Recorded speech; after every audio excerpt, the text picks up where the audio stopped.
Peter and the Pocket Guide to Hunting Vampires and Other Demon-like Creatures. Episode 3, Fatal Attraction by Rich von Halt. The thugs hurled Peter against the chain-link fence, his body crumpling from the impact. Fists pummeled his stomach and face in a flurry of vicious blows. He collapsed to the gritty pavement, curling into himself as the assault continued unabated. "This loser doesn't have any money," Thug 1 sneered, rifling through Peter's pockets and finding only a handful of travel agency business cards. With a derisive snort, he flung the cards at Peter's battered face. "What a loser!" Heavy boots slammed into Peter's midsection again and again, each savage kick driving the air from his lungs. He squeezed his eyes shut against the agony, praying for it to end.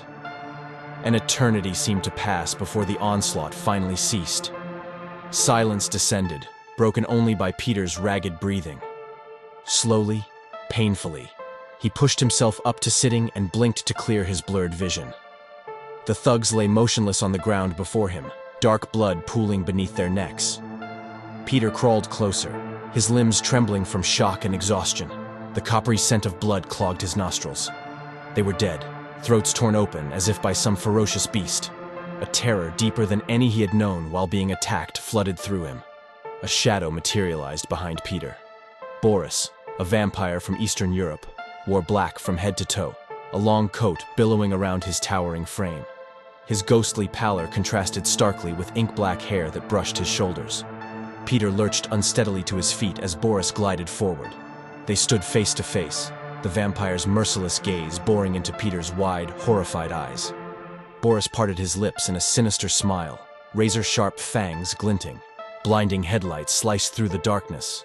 A delivery truck's horn blared, shattering the tense standoff. In a flash, Boris shot straight up and vanished into the night sky, leaving Peter alone with his thundering pulse and the decimated corpses of his assailants. Peter burst through the front door, barely registering his mother's worried call as he raced past her. She sat curled in a brown tufted chair, Anne Rice's interview with the vampire forgotten in her lap. He stormed into his bedroom and slammed the door, the force rattling the hinges. His small sanctuary offered little comfort. A twin bed hugged the left wall, a writing desk and dresser crowded against the right. Action figures stood sentinel atop the dresser, frozen in battle poses. Peter yanked open the top drawer and rifled through his comic book collection until he found the issue titled "Vampires Everywhere." Fingers shaking, he flipped through the pages, barely absorbing the words. His thoughts spiraled into the past, dragging him back to that horrific moment. Dad lying on the ground, blood gushing from the gaping wound in his neck. Peter's desperate attempts to stanch the flow, hands slick and stained crimson, the life draining from his father's eyes. A knock at the door wrenched Peter back to the present. He touched his own neck, half expecting to find it torn open. "Peter, is everything okay?" His mom's muffled voice seeped through the wood. He inched the door open, peering out at her concerned face. She held a plate of cookies and a glass of milk, an offering of comfort. "I'm okay, Mom. Just had a long day." The lie tasted bitter on his tongue. "Are you sure?" Peter's gaze flickered to the cookies, their sweet aroma suddenly cloying. "Yeah, I'm sure." "Okay, Peter. Good night." She turned away, disappointment etched in the slump of her shoulders. "Good night," he mumbled, easing the door closed. He managed one step before hearing the soft clink of the plate and glass on the hallway floor. Sighing, he retrieved the items and retreated back into his room. Morning arrived too soon. Peter woke still dressed in his rumpled Hawaiian shirt, now unbuttoned. The vampire comic lay splayed across his chest. He brushed it aside and it thudded to the floor, landing beside the empty plate dusted with cookie crumbs. In the bathroom, he stood motionless under the showerhead, hot water sluicing over his face and chest. His fingers probed the smooth skin of his throat, searching for phantom wounds. Clean and dressed in a fresh Hawaiian shirt and khakis, Peter wandered into the dining room. The table groaned under the weight of a full breakfast spread, courtesy of his mother's worry. "Hey, Mom," he called out. "Yeah?" Her voice drifted from the kitchen. "What's with all the food?" She appeared in the doorway, wiping her hands on a dish towel. "It's breakfast, Peter. I have to open the store. Peter, you need to eat. Breakfast isn't going to kill you. You need your energy." He shook his head, already moving towards the front door. "It's okay. I'm going to pass today. Bye, Mom." Her disappointed sigh chased him out of the house, but he didn't look back. He couldn't bear to see the concern etched into her features, the unspoken questions hanging in the air between them. The door closed with a soft click, sealing his mother and her worries inside. Peter squared his shoulders and strode down the street, determined to push the events of the previous night to the far recesses of his mind. But even as he walked, the image of Boris's fangs and the thugs' lifeless bodies lingered, a silent specter dogging his steps. The streets bustled with morning activity as Peter made his way towards the travel agency. Across the road, a used bookstore caught his eye. Curiosity piqued. He veered from his path and crossed the street. A bell chimed as he pushed open the door. Lily, the store's sole occupant, slouched behind the counter, a magazine spread before her. Straight brown hair cascaded over her shoulders, contrasting with the pallor of her delicate features. She glanced up, sipping from a steaming mug of chamomile tea, a throw blanket draped around her like a shawl. Peter wandered the cramped front section, feigning interest in the haphazardly stacked volumes. Lily's gaze followed him, a hint of amusement playing at the corners of her mouth. "You looking for something or just killing time?" Her voice cut through the stillness. "Huh?" Peter whirled to face her, startled. "Yeah, before work. You work across the street, right?" "Yeah. How did you know?" Lily gestured to his attire. "Your shirt gave it away. All those guys wear Hawaiian shirts." Heat crept into Peter's cheeks. "Yeah, it's silly, I know." "I think it's kind of cute." Lily's smile widened. Peter turned away, grabbing a random book and flipping through its pages without seeing the words. Lily watched, her eyes dancing over the rim of her mug. Setting the book aside, Peter approached the counter and leaned in conspiratorially. "You know what? I am looking for something. Maybe you can help me find it." Lily mirrored his posture, intrigued. "And what is that?" Peter tugged at his collar, exposing the smooth column of his throat. "Vampire books." Nodding thoughtfully, Lily emerged from behind the counter and led him deeper into the store. The back half expanded before them, a labyrinth of shelves. "I'm not looking for vampire stories," Peter clarified. Lily pivoted, guiding him to a small non-fiction section. "Here's where you might find something based on real events." They navigated the aisles until Lily stopped in front of a shelf labeled New Age. "New Age?" Peter quirked an eyebrow. "Yeah, there's books on meditation, but also darker things like tarot cards and magic."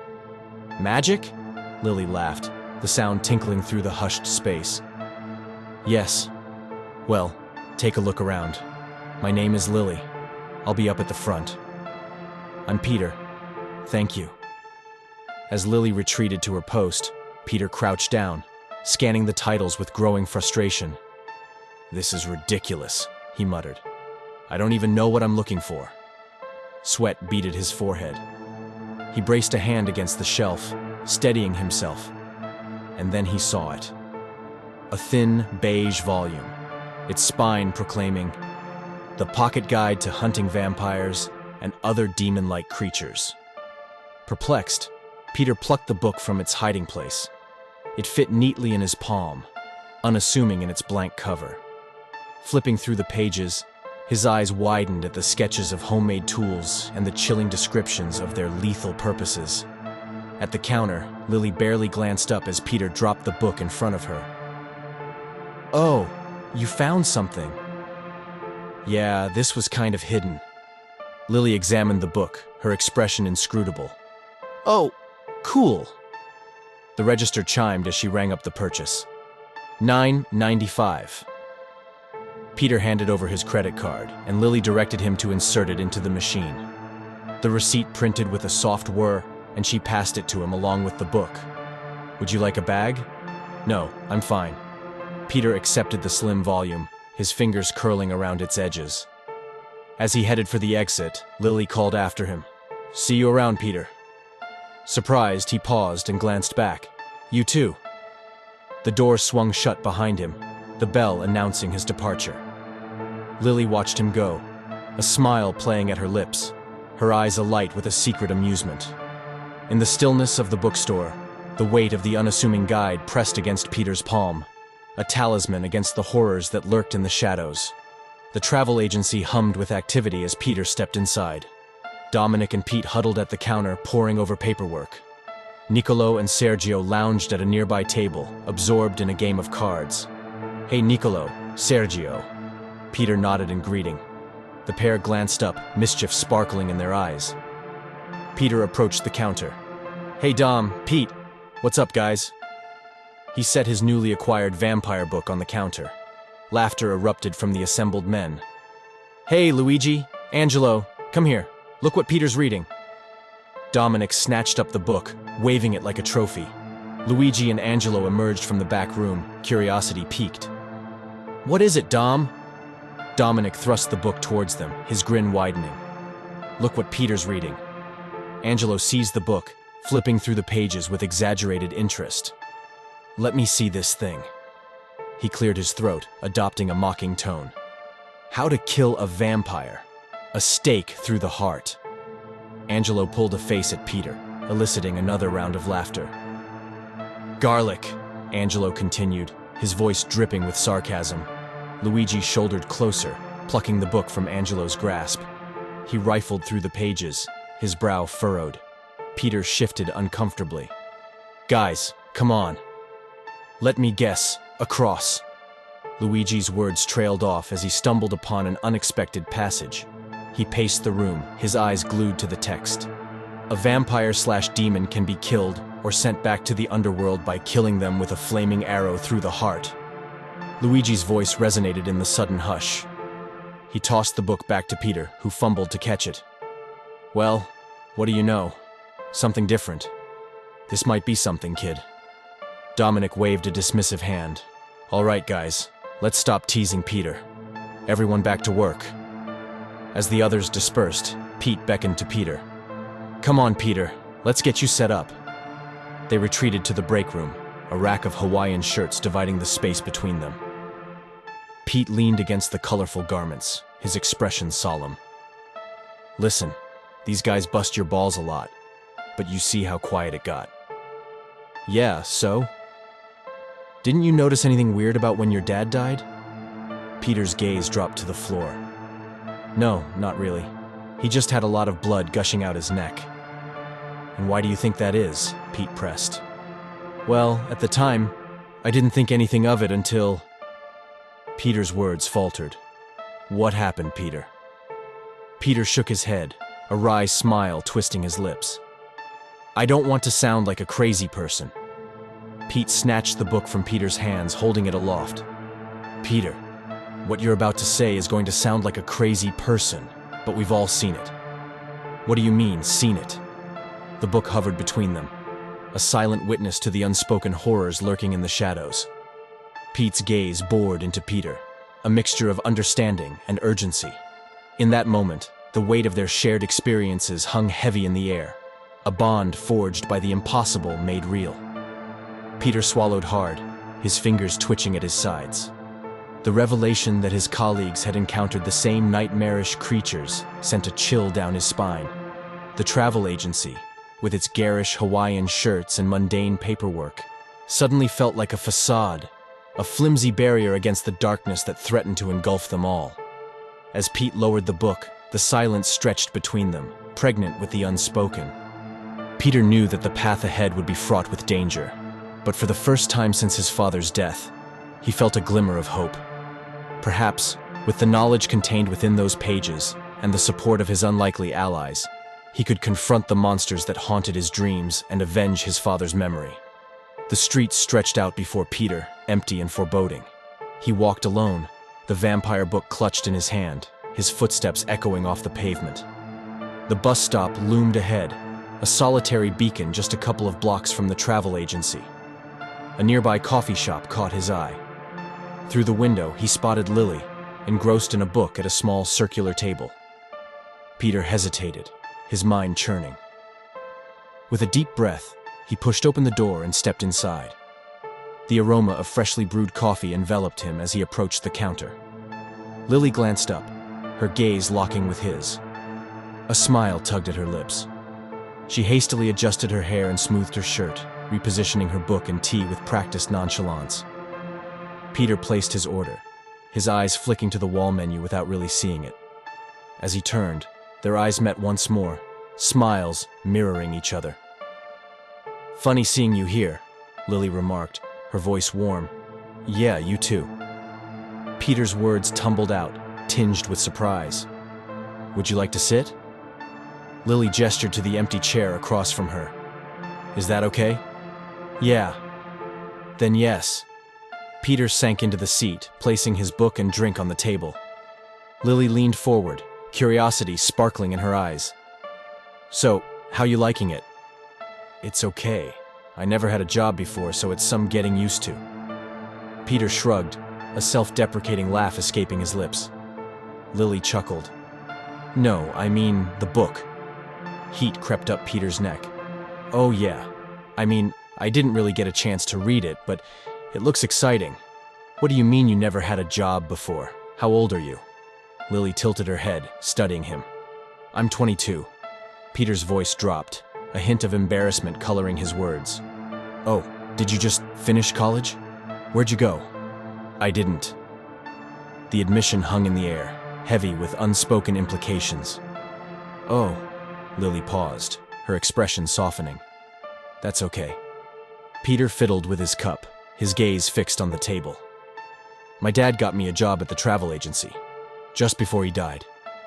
Lily's hand inched towards his, hovering uncertainly. "Oh, I'm so sorry. When did he die?" "He was murdered about 6 months ago, just outside over there." Peter's voice wavered, the memory still raw.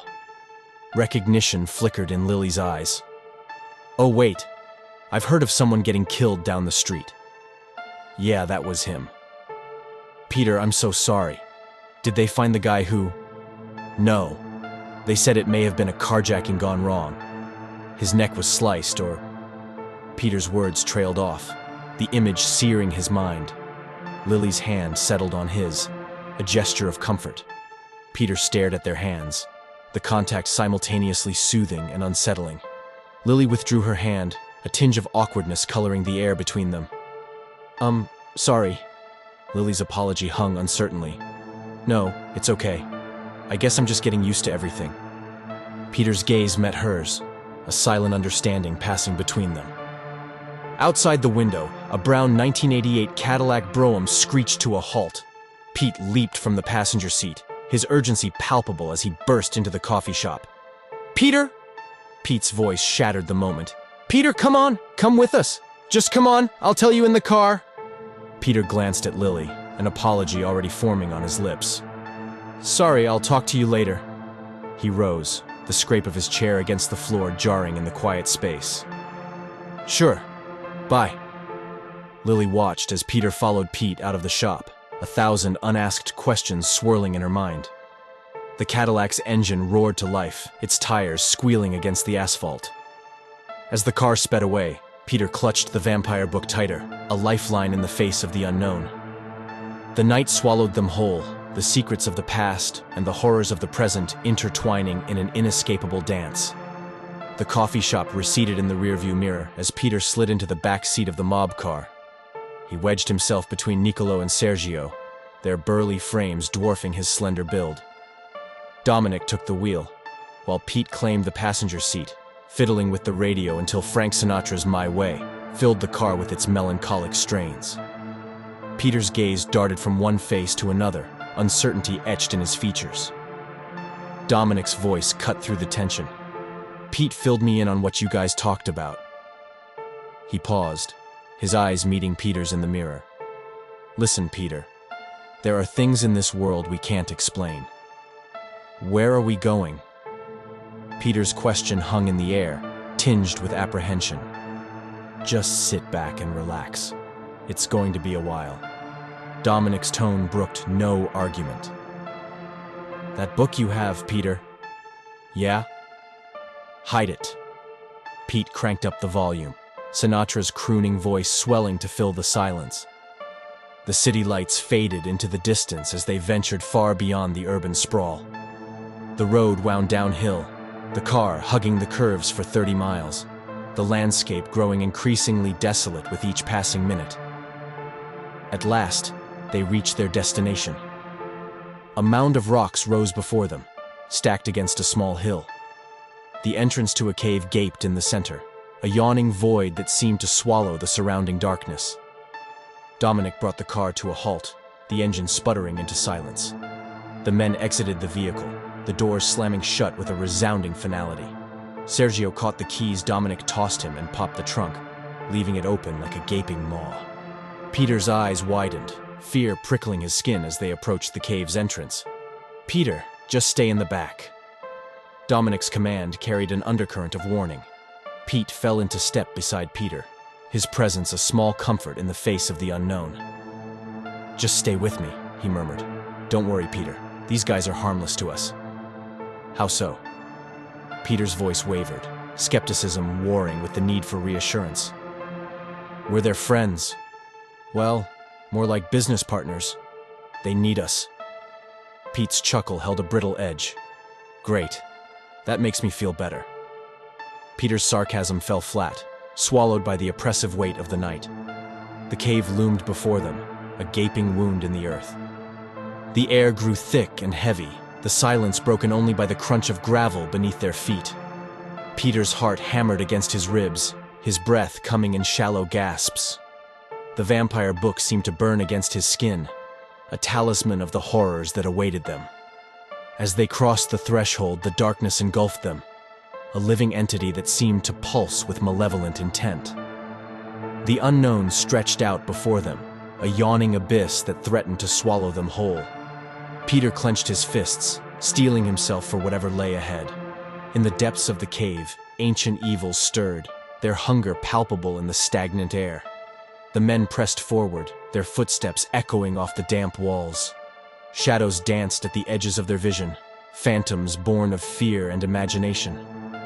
Peter's mind raced, fragments of the vampire book flashing through his thoughts. Stakes through hearts, garlic, crosses, flaming arrows, the tools of a war he never asked to fight.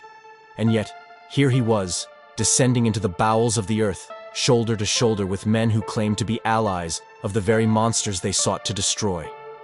The irony was not lost on him, a bitter laugh bubbling up in his throat.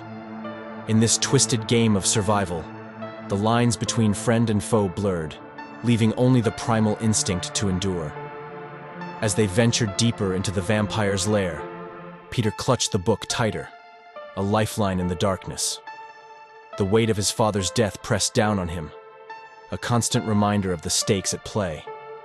He had no choice but to trust these men, these unlikely companions in a battle against the undead. The air grew colder, the silence more oppressive with each step. Peter's breath misted before him, a ghostly reminder of his own mortality. And yet, even as fear threatened to overwhelm him, a flicker of determination sparked to life in his chest. He would face this nightmare, confront the monsters that had stolen his father from him. For in the depths of that cave, Peter knew, lay the answers he so desperately sought. Answers that could either save him or damn him for eternity. The narrow hallway stretched before them, a gauntlet of jagged rocks that seemed to press in from all sides. Peter's heart pounded in his chest as they navigated the treacherous path, the darkness broken only by the faint glow of their flashlights. At the end of the passage, a figure loomed.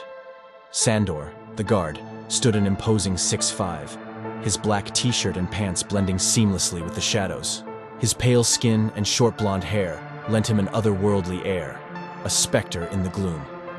"Mr. Russo, so good to see you," Sandor greeted Dominic, his voice a silken purr. "We usually just see Niccolo and Sergio." He nodded to the two men. "Hey guys." His gaze shifted to Pete. "Hey Pete." Sandor's attention snapped back to Dominic, curiosity etched in his features. "What brings you?" Dominic's jaw tightened, his words clipped. "I heard about the new arrangements, so I figured I'd come down here myself to straighten it out." Sandor's eyes narrowed, fixing on Peter.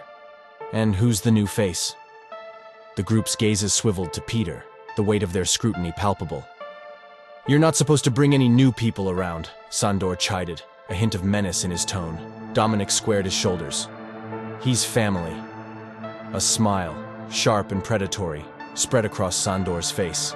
He flashed his fangs at Peter, a glint of hunger in his eyes. Well, in that case, right this way, boys. He swung open the door to the main room, the thunderous beat of techno-rock music spilling out into the hallway. Peter's pulse raced as they stepped over the threshold, the air thick with the scent of sweat and something darker, more primal. The circular chamber was a dizzying spectacle. Hundreds of bodies writhed on the dance floor, their movements frenzied and erratic. 5-foot candles lined the walls, their flickering light casting eerie shadows across the faces of the revelers. At the center of the room, a giant throne dominated the space. And there, perched upon it like a king presiding over his macabre court, sat Dasco, his eyes, cold and calculating, locked onto Peter, tracking his every move. Peter fought the urge to shrink under the intense scrutiny, his skin crawling with a mixture of fear and revulsion. They skirted the edges of the room, hugging the walls as they made their way towards a short hallway. Ducking into a small room, Peter's breath caught in his throat. Darkness engulfed them, broken only by the harsh glare of fluorescent lights as Niccolo flipped a switch. A giant blue dumpster dominated the cramped space, its presence both ominous and incongruous. Sergio rummaged through a white bag on a side table, extracting 4 sets of car keys. He tossed them to Peter, who fumbled to catch them, one set clattering to the floor. As Peter stooped to retrieve the fallen keys, a flash of red caught his eye. A leg, clad in a high heel, protruded from behind the dumpster. His blood ran cold, a scream lodging in his throat. Pete stepped into his line of sight, his expression grim. "Come on, Peter, let's go find those cars." Peter tore his gaze away from the macabre sight, his mind reeling. The weight of the keys in his hand felt like a death sentence, a twisted scavenger hunt orchestrated by the monsters that surrounded them. He swallowed hard, forcing himself to meet Pete's eyes. The unspoken understanding that passed between them was a cold comfort, a shared knowledge of the horrors that lurked just beneath the surface. As they turned to leave, the music pulsed louder, the beat a frenzied counterpoint to the hammering of Peter's heart. The storage rooms seemed to close in around them, the walls pressing in like a coffin. Peter's grip tightened on the keys, the metal biting into his palm.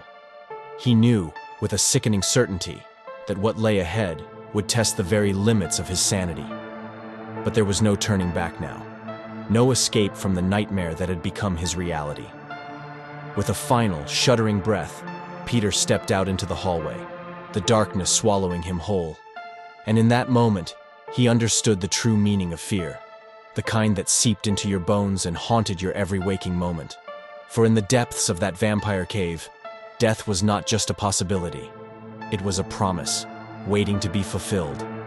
Peter sat in the random car, the engine idling and the trunk yawning open behind him. The vehicle's interior was a chaotic jumble of discarded clothes, a testament to its unknown owner's disarray. A resounding thunk shattered the stillness as the trunk slammed shut. Peter's gaze darted to the rearview mirror, locking with Niccolo's hard stare.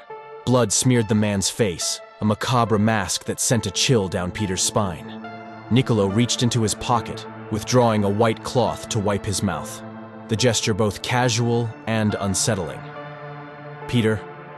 Pete's voice, muffled by the car's closed windows, startled him from his morbid reverie. "Hey." Peter's voice sounded thin, even to his own ears. "You all right?" Pete's concern was palpable, his eyes searching Peter's face. "Yeah." The lie tasted bitter on Peter's tongue. Pete gestured to a car parked behind him. "I'll be in that car right over there. Just follow me." He clapped Peter on the shoulder, a fleeting moment of reassurance. As Pete retreated, Peter's gaze drifted back to the mirror. Niccolo, an axe clutched in his hand, continued to stare at him with unnerving intensity as he climbed into the mob car. The convoy set off, Peter trailing behind Pete, who followed Sergio, with Niccolo and Dominic leading the way in the mob car. The night pressed in around them, the headlights carving a narrow path through the darkness. Inside the random car, Peter's nerves frayed with each passing mile. A cough tickled his throat, and he clamped a hand over his nose, fighting the urge to gag. The stench of fear and something more sinister permeated the cramped space. The wail of police sirens shattered the tense silence. Peter's heart leapt into his throat as he glanced in the rearview mirror. "Oh no." The words escaped in a breathless whisper. With trembling hands, he guided the car to the side of the road. "Great," he muttered, his stomach twisting into knots. Up ahead, Pete slowed his vehicle and killed the lights. Peter watched, transfixed, as a sheriff emerged from the police car and strode towards him, his movements deliberate and authoritative. The sheriff, a grizzled man in his 50s, radiated an air of no-nonsense severity. He rapped on the driver's side window with his baton, the sound echoing like a gunshot in the stillness. Peter cranked down the window, his palms slick with sweat. "Hi, officer. Can I help you?" His voice wavered, betraying his trepidation. The beam of the sheriff's flashlight seared Peter's eyes, making him squint against the glare. "License and registration." The command brooked no argument. Peter fumbled through the car's interior, his heart sinking with the realization that he possessed neither. His words trailed off, swallowed by the suffocating darkness. "Sir, is there a problem?" The sheriff's tone dripped with impatience, his gaze boring into Peter. "No, officer, no problem at all." Peter's assurance rang hollow, even to his own ears. "Where did I put it?" he mumbled, more to himself than to the looming figure outside the car. The sheriff's aggravation mounted, his features hardening into a scowl. "Excuse me, officer?" Pete's voice cut through the tension like a knife. Peter's head snapped up, relief flooding through him as he saw Pete approaching, a gas can in hand. The sheriff drew his gun in a fluid motion, leveling it at Pete. "Sir, stand down." Pete raised his hands, the gas can dangling from his fingers, and froze in place. "It's okay, officer, he's with me." "He's with me," Peter chimed in, desperate to defuse the situation. Pete inched closer, his movements slow and deliberate. A gas can. His car's low on gas. Confusion etched itself onto Peter's face as he glanced at the fuel gauge, noticing for the first time the needle hovering near empty. "It's true, officer," Peter confirmed, latching onto the lifeline Pete had thrown him. Pete came to a stop just in front of Peter's car, his hands still raised in a gesture of surrender. "He was following me and called me. I had this in my trunk. I stopped when I noticed you pull him over." The sheriff lowered his gun, the tension in his posture easing fractionally. "What are you boys doing out here?" "We got lost. We're supposed to be on the highway. We made a right instead of a left." Pete's explanation flowed smoothly, the lie falling from his lips with practiced ease. The sheriff holstered his weapon, his suspicion giving way to begrudging acceptance. "All right, fill this guy up and get on out of here." "Sure thing, officer," Pete agreed, relief evident in his voice. "That's sheriff to you." The correction was sharp, a reminder of the man's authority. He turned to Peter, his gaze piercing. "And next time, have your stuff handy." "Will do, Sheriff." Peter's words were a breathless rush, eager to appease the imposing figure. As the sheriff retreated to his car, Pete crossed to Peter's window. "Peter, how did you know about the gas thing?" Peter's question tumbled out, a mix of awe and confusion. Pete shrugged, a wry smile tugging at the corners of his mouth. "I didn't. The can was in the passenger seat, so I just grabbed it." They watched in silence as the sheriff's car pulled away, both men waving with forced cheerfulness. Pete turned to Peter, his expression sobering. "All right, follow me." "Wait." Peter's voice held a note of desperation. Pete paused, glancing over his shoulder. "I really need gas." The admission was tinged with embarrassment, a flicker of humor in Peter's eyes. Pete's laughter rang out, a momentary respite from the darkness that surrounded them. And in that fleeting instant of shared mirth, the weight of the night seemed to lift, a glimmer of hope in the face of the unknown horrors that awaited them. The open field stretched out before them, an expanse of darkness broken only by the harsh glare of headlights. Pete and Peter pulled up alongside the mob car and the vehicle Sergio had been driving, the engine sputtering to a halt. They emerged from their cars, the night air heavy with unspoken tension. Dominic strode towards them, two shovels clutched in his hands. His eyes narrowed as he fixed Pete with a piercing stare. "What took so long?" Pete met his gaze unflinchingly. "He got pulled over. And?" Dominic's question hung in the air, a challenge and a threat. "We're all good." Pete's assurance carried a note of finality. Dominic tossed a shovel to each of them, the metal clanging against their palms. "Good." Peter stared at the shovel in his hands, a sense of foreboding settling in the pit of his stomach. He turned to Dominic, his voice wavering. "What do we do with these?" Dominic's smile held no warmth. "Start digging." The words slammed into Peter like a physical blow. He gaped at Dominic, shock etched into every line of his face. The implications of the command swirled in his mind, a sickening realization that left him reeling. The field seemed to close in around them, the darkness pressing in from all sides. The shovels gleamed in the moonlight, their edges sharp and menacing. Peter's hands trembled as he gripped the handle, the weight of the tool suddenly unbearable. He glanced at Pete, seeking some kind of guidance or reassurance, but found only grim determination in his companion's eyes. The unspoken understanding passed between them. There was no turning back now, no escape from the grim task that lay ahead.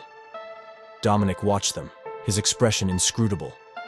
The silence stretched out, broken only by the distant sound of nocturnal creatures stirring in the undergrowth. Peter's heart pounded in his chest, a frantic drumbeat that echoed in his ears. He took a step forward, his feet leaden. The shovel dragged behind him, carving a shallow furrow in the soft earth. Each step felt like a condemnation, a descent into a nightmare from which there was no waking. As he reached the spot Dominic indicated, Peter plunged the shovel into the ground, the blade biting deep. The impact reverberated up his arms, a jarring reminder of the macabre task at hand. He glanced at Pete, who had already begun to dig, his movements mechanical and precise. The night wore on, the only sounds the grunts of exertion and the scrape of metal against dirt. Sweat poured down Peter's face, stinging his eyes and soaking his shirt. His muscles burned with the effort, but he dared not stop, dared not question the grim purpose of their labor. With each shovelful of earth, Peter felt a piece of his innocence slipping away, buried in the growing pile of soil beside him. The gravity of the situation settled on his shoulders like a physical weight, a burden he knew he would carry for the rest of his days. And still, they dug. The hole grew deeper, a yawning chasm that seemed to swallow the light. Peter's mind raced with the possibilities of what lay in store, each scenario more terrifying than the last. The stench of death clung to the air, a cloying sweetness that turned his stomach. As the first hint of dawn crept over the horizon, they stepped back from the edge of the hole, their chests heaving with exertion. Dominic surveyed their work, a grim smile playing at the corners of his mouth. "Good job, boys," he said, his voice cutting through the eerie stillness. "Now, let's get to work." Peter swallowed hard, his throat tight with fear. He knew, with a sickening certainty, that whatever lay ahead would test the very limits of his sanity. But there was no turning back now, no escape from the nightmare that had become his reality. With a final shuddering breath, he followed Dominic and Pete towards the cars, the weight of the shovel in his hand a tangible reminder of the horror that awaited them. And in that moment, he understood the true price of his involvement, the cost of the secrets he now carried. For in the darkness of that field, Peter knew, they were not just burying bodies. They were burying their very souls, piece by piece with every shovelful of earth.